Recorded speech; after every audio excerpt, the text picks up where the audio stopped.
Hello, you wonderful people, and welcome to another episode of Super-Fanta-Fi. This being a show, it's about TV shows of the supernatural, fantasy, and/or science fictional genre. For today's episode, I'm going to talk about the season finale of Roswell, New Mexico. A great season finale. A lot of really interesting things went down in this episode, so let's break it down. First and foremost, we're literally picking up where last episode left off. Liz goes over to try and help Isabel, who's trying to keep the fire at bay. She's trying to mix her solution to work on a console, but obviously it's super hot, so now it's to the point like the console, well, what is now the device, which is, Matt's kind of kept referring to as a remote, is ready to blow. It's kind of like further along, so she's trying her solution. At the same time, Rosa was able to bring Max back, and then Kyle rushes over and is like, "What did you do, Max?" Because it's like Flint, because he was like, "Is Flint dead?" And it's like, no, luckily he's not, but they rush him to the hospital. Michael, Gregory, and Alex are in that confrontation with his dad. So it's a situation of like, Gregory's still blocking him. And, Jesse's like, the fact of the matter is we haven't always got along, but you remained, and like, you're on the wrong side of this situation. So he knocks Gregory out, and, Alex tackles him before he could shoot Michael, and the gun gets lost, or whether it was Michael who whatever the case may be, gun flies out of his hand. Michael also gets to the bomb, because it's like, get it out of here, away from me and my brother. But it's like Jesse gets up and gets shot. It was like, who shot him? And it turns out it was Gregory. Because Gregory talks about the fact is that he's like, I basically sat on the sideline so long while Dad did what he did to you. I should have stuck up for you a lot longer than I did. And obviously Jesse dies being like the last Maine's man is dead. And Alex didn't say this, but I thought Alex would say good, because this world doesn't need any more Maine's men like you. They need more Maine's men like Alex.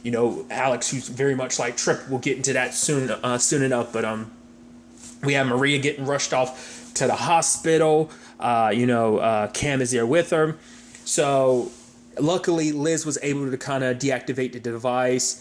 And, Max shows up, and obviously he's okay. So him and Liz hug. And then it's interesting. That's all before the title card intro. I was like, that was the cold open. I was like, holy shit. I'm like, okay, so what is the rest of the episode going to deal with? Hell, I didn't even talk about the fact is, Elena is the one who ended up saving Charlie. Because obviously for her, it was the whole thing about all she wanted was revenge against Jesse. And, it's always interesting, the whole conversation about revenge is like, if you're seeking revenge, dig two graves, one for your enemy and one for yourself, because that's how revenge stories always end up. And like Elena's, revenge story had a lot more casualties to a certain extent than I mean, granted, he was technically the only one that died in this situation, but still just like so much happened, because all of this happened because she was so dead set on revenge. So at some time later, Jesse, it's made it seem like, oh, he died from something at, like, what was it, like, inhaling gas or whatever. So it's like,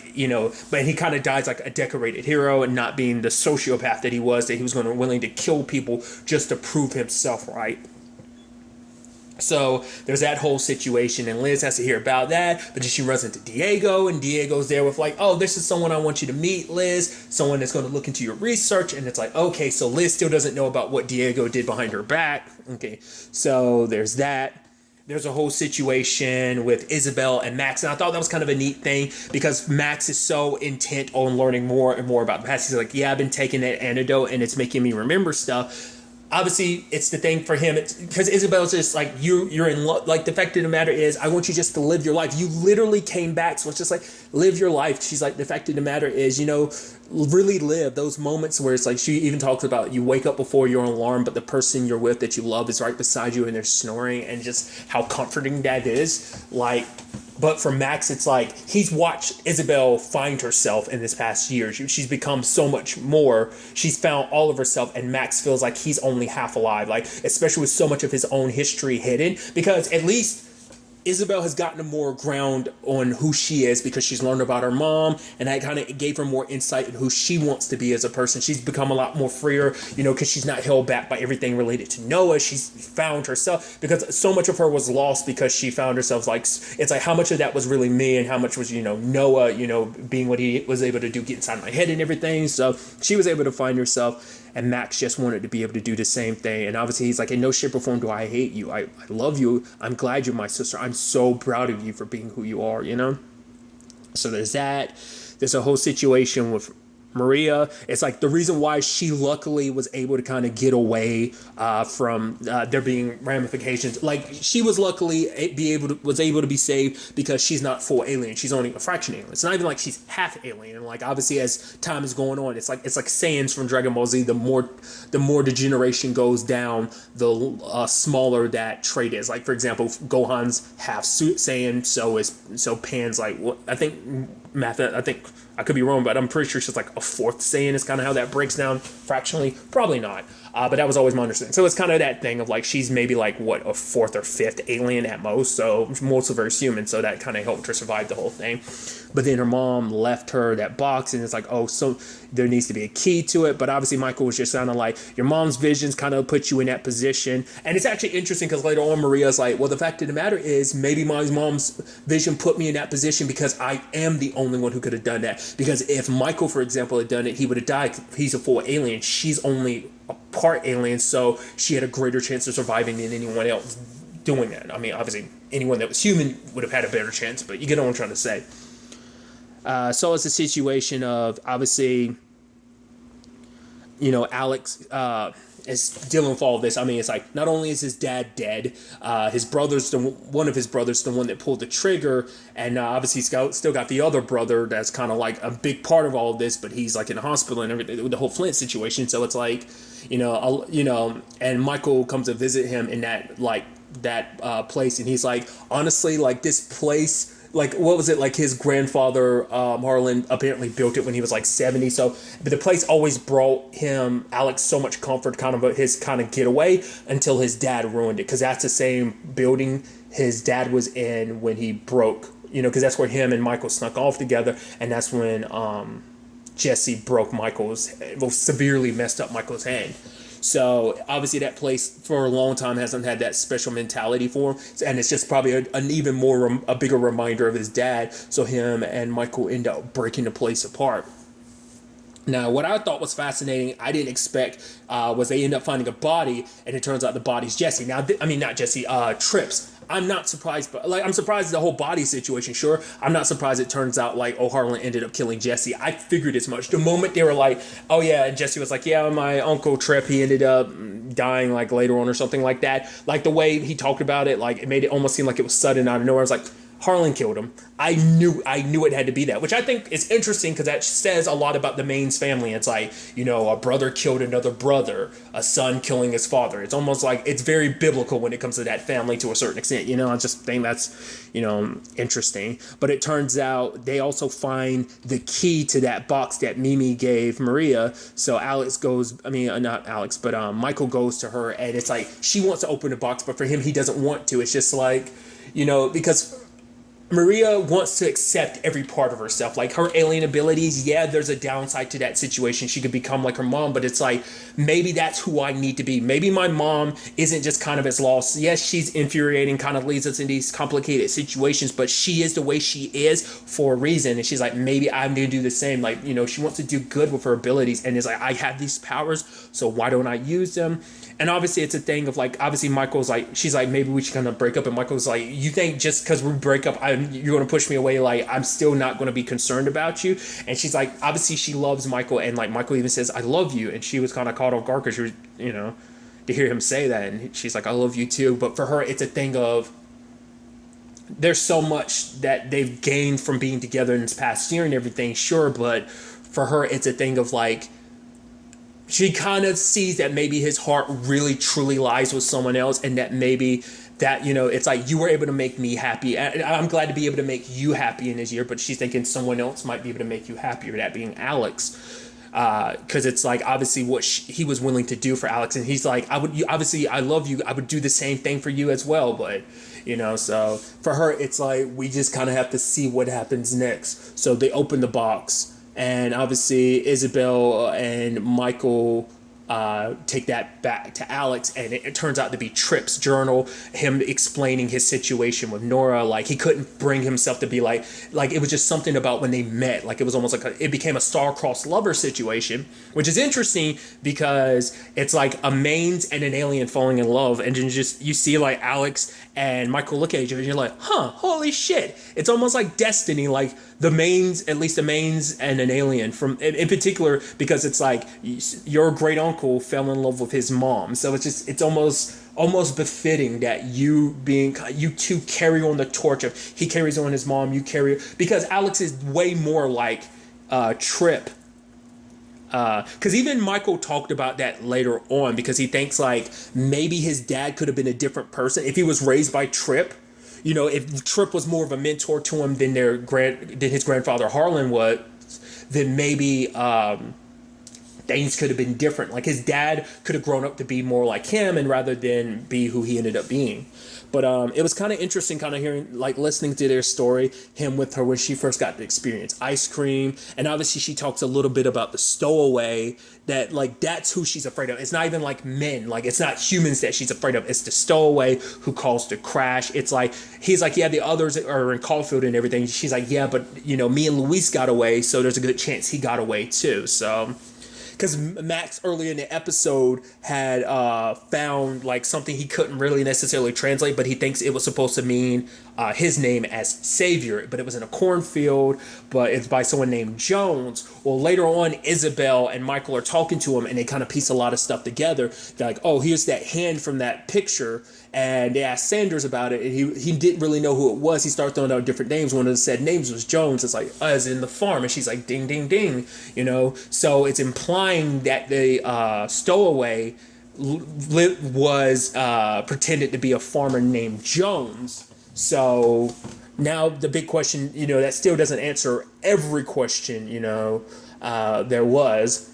At the same time, like, Max, there's a whole thing with him and Liz, because Liz is like, okay, so you doing what you did to Flint scared me. Like, the fact is that you would, you know, it's like he'd thrown away his gun, he was disarmed, and yet you still felt the need to almost kill him. And obviously Max talked about the fact is that what Noah said, like, they gain more from killing people than saving them. And it's like, he's always been able to fight that instinct, but for whatever reason in that moment, he just gave into it. His rage, you know, it's like the argument could be, is it because of everything that was going down that you felt that? Or was it you always feel that, which it seems like that's the case. And just in that one moment, you decide, forget it, screw it, and just let go. It's like, I'm going to die. You're threatening to kill me and the people I care about. Then fine, I'm going to take you down with me. You know, that anger, that killer instinct, you know? So, but obviously Liz, you know, has this opportunity. They're willing to sponsor her dad, so she doesn't have to worry about his his citizenship and stuff like that. Plus, she'll be able to get the money necessarily go to her with her work, and she wants to bring Max with her, you know? So it's like, will you run away with me, Max? Which is obviously so interesting because, like, you know, obviously the shoe was on the other foot so many years ago, you know, so for to see it kind of circle back and be on the other foot this time around, I think it's just kind of interesting and very sweet in their case. But obviously Max isn't so certain about all this, so he asks, you know, Cam to, like, you know, spy on them, and obviously she overhears the whole thing about, like, Liz's research. Like, obviously that's what they're really here for. Even Diego kind of suggesting, like, oh, he can get access to it. It's like, okay, so it's like, you need to call Cam. It's interesting because we never actually got to find out. Kyle brought something up about Max. He was like, you know what this means, Max? And we never got to find out what that thing was. I'm assuming because of this most recent situation, Max's heart is in a much worse condition than it was before. Like, it was already bad enough, but it was probably in the process of healing. But now he doing what he did to Flint probably put even more strain on it. So it's probably worse off than it even was at the beginning. So, you know, once again, we don't really know the full scales of that, but whatever progress he probably made, he probably undid it, if not more, trying to kill Flint. So there's that. There's a whole situation with Kyle and Stephanie. It's actually really sweet, him being by her side and everything. And she asked him, you know, what do you think it's like, you know, after death, you know? And he kind of brings up Socrates' different perspectives, one being like your consciousness goes black and you end up in kind of almost like a never-ending dream, and then the other one was kind of basically, heaven. You're reunited with all your lost loved ones and everything. So, and either sentiment, I guess, is beautiful in its own right, because it's interesting, like using the CW example. It's basically Supernatural's version of heaven kind of is almost like a combination of the two. You're kind of reliving your memories and stuff like that. But there's also people you care about, or it's almost like a combination of two. It's I don't know. I think it's a very sweet depiction of heaven, or those, either one being a nice depiction of kind of what the afterlife might be. What happens after death. And I guess I never really thought about it too much about like this whole Stephanie situation, like why it would hit Kyle even harder. Like I was like, right, I keep forgetting, like your dad died in a very similar manner, so obviously the situation is going to be hitting you a little harder. And she's even like, I'm sorry, I'm making you relive something so painful by you being here with me. But for him, it's like, no, he doesn't regret it for a second, obviously. So there's that. I even like this moment with Kyle and Alex. It's the whole thing about like, obviously it doesn't, it's like, yes, like Jesse was the person responsible for my dad dying, sure. But it doesn't make me feel any better, because it's not like, he got punished. There's no justice in it. And it's just like, my dad's still dead at the end of the day, so it doesn't do anything for him, But it's like, what about your brother Flint? And it's like, for Alex, he's like, I believe he can, I think, with him going, you were leaving to me, like, I think I can change him. And, because, in Kyle's mind, it's like, Jesse 2.0 is just there waiting, in Flint. But he's like, you really believe people can change? And you really kind of see the best in people. And Alex is like, yeah, I've got a prime example of that. Once again, like, the fact is that him and Kyle are right here. Because once again, even Kyle admits, he was like, in high school, I was an asshole. He's like, I treated Alex like crazy and treated him so terribly, but look at where they are right now. And because of that, Alex is like, you're the best example of like, look at where we are right now, So I think that's kind of a beautiful sentiment. At the same time, there's the whole situation with Michael and Isabel. They walk in when Alex, gets on stage and performs and sings fucking beautifully and performs beautifully. It's like, holy shit, you really get to see him pour his heart out. And in that moment, Michael's looking at him, and it's just that moment of like, what Maria had said, like, hey, there's something there, but he looks and sees the way Forrest looks at him, and it's just kind of like, he's about to walk away. Isabel's like, no, don't walk away again. For him, it's like, I'm in Alex's past. I need to give him a chance, set him free so he has a chance to kind of move on and live a life. And the fact of the matter is, he's like, it's just not me and Alex's time yet. And you're like, do you think it will be? He's like, I think it will be someday. And he walks away. So Alex and like, Alex kisses Forrest in front of everybody, showing that, he's accepted himself. I think now that his dad's gone, and allowed him to kind of finally not having that giant guillotine over his head that was his dad. And I think he's able to, even his brother Gregory being in the crowd, smiling, being proud of him. I think Alex, for the first time, is able to just kind of breathe and move forward. It's not just Michael, because I think the whole thing could be like, Michael's also could be seen as a bit of a reminder of just like his dad. So I think Michael sees that as well. It's like, I'm just going to be a reminder just as much as his dad of the past. So it's like, I need to let Alex breathe and just be his own person. So sacrificing, it's like, you lost Maria in this instance, and obviously you have to watch Alex be happy with someone else. So obviously not the easiest thing. Then there's the whole situation with Max. He breaks into Liz's office, her lab, trying to get up all the stuff. I was curious. I was like, are you going to gather all that stuff up? Wouldn't it be, I was even thinking, wouldn't it be easier just to blow up the lab? Oh, it turns out that's exactly what he's going to do. But he was looking through the research and stuff like that, and I think it hit him a certain way, because he's like, listening to Liz look at everything from a scientific perspective. I think there's something inside of him that just immediately internalized that and almost looked at it as just like, is this kind of like, oh, like this might be Noah and stuff like this, but this is just, it's his fear brought to life. Yes, this is her studying Noah, but this could easily be some scientist or someone part of the military studying him, Michael or Isabel. So that's what I think that internal fear of being experimented on, like, I think it kind of drudged that up. And he ends up burning the place down. He never told Liz what was up. It's not until she got there and found out, like, it's not like even Max told her. So she saw like the lightning mark, or like the burn mark in the ground, realizing it was from Max's powers. So obviously she confronts him about the whole thing. And for him, it's like, he took care of it because, like, took care of it because Diego would be able to get in there. And she's like, no, it's secure. It's like, yes, it's secured by the company he works in. So he could have easily, but it's like, the thing is, Max didn't give her an opportunity to, like, that's the thing. He kind of took the choice out of her hand. Like, it's her research. She could have done something else with it. But it's also the thing of, like, the fact is that he knew where you kept your research should have been kind of a red flag. Granted, you didn't know, but it's like, once again, Max didn't let her handle it, but at the same time, it's a whole complicated thing of like, she shouldn't have done the research in the first place. But for her, it's like, this is what she's been working on for so long. It's her passion. This is what she loves to do, and she thinks she could do so much good with it. Because for her, it's like, I dedicated, everything has always been about you. Ever since I lost you, like, everything has been about bringing you back to life. And now for the first time, when you were back, I was able to let go. I was able to breathe. I could just do something for myself for the once. Because everything prior she had sacrificed kind of putting her work on hold and everything. Not only like because of Max now, but even just before, like, so much of her work was kind of put on the sidelines. But now she was kind of had the opportunity to kind of continue it and everything, and for Max to destroy everything that she worked on in that year alone. And it's like, she's like, obviously she loves him, but in this moment right now, she hates that. And it's a give and take, because it's like, yes, there's fault on both parts and both sides, but even she was like, yes, I apologize for doing the research behind your back. It was already out there in the open, but it was just the whole difference of opinion about like what she could do with the research versus what he believes, like, no, like, that could have compromised me and my family. And for him, it's like, I'm doing everything I can to protect my family. But once again, the argument is like, she would never do anything to threaten your family. But it's not necessarily about you. It's about what humans are capable of. Have we not learned anything from this whole, Trip story about, like, with the Mains and just like how they handled the whole Roswell situation? I mean, granted, obviously Trip went down a different route, but like the whole Harlan thing, and even Jesse himself, so even Flint,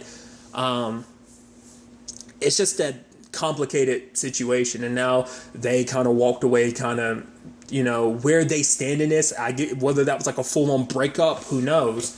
But we do see Liz kind of, getting her stuff ready, and even like Rosa being like, oh, the fact of the matter is, like, take Max with you. Obviously, like, you're going to forgive him, or he's going to show up in California and does some like grand gesture and you forgive him. So, because obviously you love him. So, and I think that means a lot coming from Rosa, despite all like the complicated issues she has with Max. But then, and that also brings up another thing too, of like Max doing so much stuff without her. It's like, at no one point did he think to like, oh, I'm gonna bring your sister back, Liz. Like, how do you feel about it? Oh, Liz, I'm about to burn down your research lab. How do you feel? So once again, it's doing a lot behind her back, and it's just, like I said, it's a complicated mess. Like I said, you can see and understand both sides of like why each feels the way they do. So I don't think either one's necessarily wrong. They're right in their own way. It's just it's a conflict of priorities, type of situation, is what it kind of comes down to. Which the argument, from Liz could be like, you're always my top priority, you and your family, but I also got to put myself up there too, especially with this research could do so much good. We even find out later on she used it to help Steph, and Stephanie's like yeah, like, it must be a miracle. And it's like, no, I'm just great at science. And he confronts Liz, and he's like, the fact of the matter is, what you did was dangerous and unethical. And he hugs her, because it's like, thank you for doing what you did. Because of you, Steph gets to live, so it's like showing that there is obviously merit to her research, that so much can come from it. Good thing she was able to get that to Steph before Max did what he did. So at least one life was saved. But obviously Liz kind of having to say goodbye to Roswell and kind of leaving. I think there was a part of her that was kind of hoping that Max would show up, but obviously he took another bit of the antidote. So he's so focused on trying to find answers to the past, it was even sad because I didn't talk about it, but obviously that moment where like Jesse was talking about, Trip was saying that he was going to break Nora out, but she kept being like, no, like, because we need to make sure. Well, because it was interesting too, because she was like, you need to make sure that there's someone there to get them out of the cave at some point in time, like 97 or something like that. I guess enough time will pass that, the world will be different. But he was like, I'll be long gone by then. But he's like, I don't even want to start a family without you, which is like, we never actually found out, does he have any kids? Maybe they brought that up. I don't remember. Like, but the fact is, they added that line must mean like Trip must have some other kids. So must have some kids out there. But it seems like the only people that Well, I mean, I don't know. Maybe they brought that up. I don't remember because obviously the only ones are Harlan, because obviously like his kid ended up having Jesse. So I don't know. Maybe that's kind of implying that Harlan might have some kids out there. Maybe, maybe not. Well, because the one that moved him, well, found him was initially Sanders, but that was because of, well, eventually, well, where Gregory ended up, that reservation, that might be how Tripp handled that. He handled it through there because he was also to make sure that Luis was okay. Like, if because she was staying in her head, kind of like her happy place to kind of escape from the real world and just all the tragedy that had kind of, unfolded. So, just a lot of interesting elements on that front. So, there's all of that. There's also the whole thing with Charlie and Cam. I thought was kind of sweet because at first, like, Charlie was going to run, but she decided not to, and she's going to stay. It's like she's always kind of had, when things kind of got tough. She's never spent enough time as herself. She's always kind of running when stuff gets tough, and she wants to stick around and be Cam's sister. So I thought that was kind of sweet. So maybe they'll have a time to finally catch up and just some form of normalcy returning to their lives and everything. So there's that.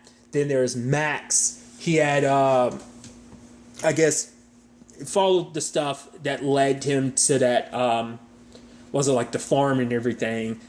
Was it the farm he was? It was I don't remember how he necessarily got to where he is at the end of the episode. And for him, he was like, when he touched that controller, he figured like he unlocked something. He now realizes that it was kind of keeping some cage closed. So him and Isabel and Michael look for a cave, and they go inside the cave and they find a door, and they hear someone's voice, and it's like, the fact is, if it unlocked some cage a couple of days ago, whoever it is has been without food and water that entire time. So all three of them have to work together, which I'm going back a little bit, but I like that the fact is, like, Michael has shown the tattoo, and Max was like, whoa, when'd you get that? And even Isabel was looking like, he was like, I didn't know, if it was back when we didn't know you were going to make it or not. I was like, oh, that's sweet. And even Isabel was like, all right, can we put our feelings on hold? Like, can we figure this mystery out first? Then afterwards you can talk about your feelings and stuff like that. But they opened the door and they find the stowaway, and he looks exactly like Max. So the question is, like, what the hell is that about? So is he actually Max's dad? Or is it kind of what I brought up before about, like, oh, Max and Isabel, like, maybe it's a thing. Because I had said, like, if Max is kind of the savior, maybe, and them being twins, obviously they're not, we now know they're not twins necessarily. But the thing is, maybe it's just because when they were on the ship, they got super close. And maybe just her alien ability and her and Max having such close vicinity to each other, being around each other, growing up so much, that led to, like, or maybe it could be like her being her mother's child, kind of like she just naturally tuned in to Max. Like, maybe they have some history, like they interacted with before, the ship crashed or something like that, or, who knows. But the fact of the matter is, when it is all said and done, maybe the point I was trying to make is that maybe where Max is the savior, maybe this guy is supposed to be that opposite. Maybe he's the pure devil. I mean, Max's power is kind of electricity, his is heat, fire, but maybe it's just because they have the same power, but maybe it just manifests itself differently, where it's like he can generate, the argument, like the electricity could be generated from heat, so maybe his just goes in the form of heat, electricity, while his goes in the form of fire, or maybe that's supposed to signify something, especially because Max can use his to heal, whereas this dude seems like he uses his to destroy. Hell, he's even the one who crashed the ship. So that's what I thought. Because it's like, for them to look exactly the same, I mean, it also would make sense because, I mean, he's been locked up the entire time. I mean, granted, like, because it's like he was never heard of again, so it's like, who locked him up? I mean, because by that time, I would assume, Nora and Luis were were already kind of out of the picture, so who ended up locking him up? Not unless it was something, I don't know. How that all necessarily, because that still doesn't correlate, because like he was out and about, because obviously his hand's the one that touches Nora in the picture, so it's like, that's why I'm like, in that time frame, how did he get sealed away? Did they seal him away before they ended up getting attacked by the military. Maybe when they ran into him in that moment, that's when they ended up dealing with him and locking him away. But why? So many questions, left unanswered. Roswell, New Mexico has been renewed for a third season, so hopefully we get some of these questions answered next season. I'm curious to see where things kind of go with obviously the whole Alex and Forrest thing, but also how he handles this whole situation with his brother Flint. Also, like with Gregory, with the whole like, oh yeah, I killed my dad. It's not going to be the easiest thing to deal with, but I'm sure Alex is going to keep him around, to make sure he's okay. I didn't even talk about it, but like the whole thing between Rosa and her mom, like that was a nice thing. Like, it's like, Mom, like, I know the last thing I told you was I hated you, but it's like, no, I love you. Because her mom was like, obviously she wanted to destroy Jesse's reputation, and at the end of the day her revenge did nothing because he died a hero. He didn't die feeling defeated or lost, so it all was kind of for nothing. But Rosa, for her, it's like, but when I told you to leave, I did mean it. Like, the fact of the matter is you kind of brought nothing but bad stuff back into Liz's life because of you doing all this, like so much kind of complicated stuff ended back up in Liz's life. So it's like you needed to leave her alone, and it's like, I hope you get better, Mom. Because last time we left off, Rosa was saying that she was going to be returning to the program. Even going to the bar, you can see her hand shaking, but she was able to fight it. Like, you can see, like, obviously her mom, like, obviously this recent, like, situation kind of sent her down. But it's like, what that necessarily means for them, opens up the question. Obviously, Liz's new job, like, because I'm assuming that's going to involve working with your fiance and everything, but it's like, what's that going to be like, especially knowing that he was going after your research and now you're the only one that has access to it. Granted, a lot of that research is gone now, but some of it's there still in your head. So it's like, now that her and Max are kind of separated for now, it's like, especially with Max kind of doing all this, is Liz going to change her mind and come back? Like, all this is eventually going to have to draw her back.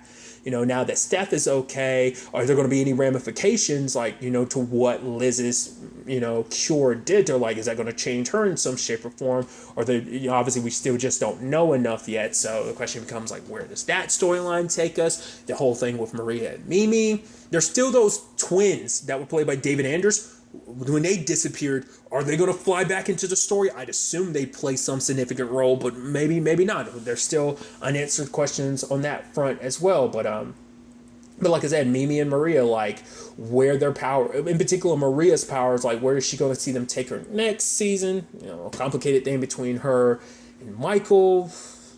Like I said, so many questions. Biggest one being who the hell this dude is that looks exactly like Max, and why the hell does he look exactly like Max? Hopefully, like I said, we'll hopefully get these answers next season. But really, that's all I want to talk about. So the next time we meet, be happy, be safe, live life to the fullest, and enjoy it. Good day and goodbye.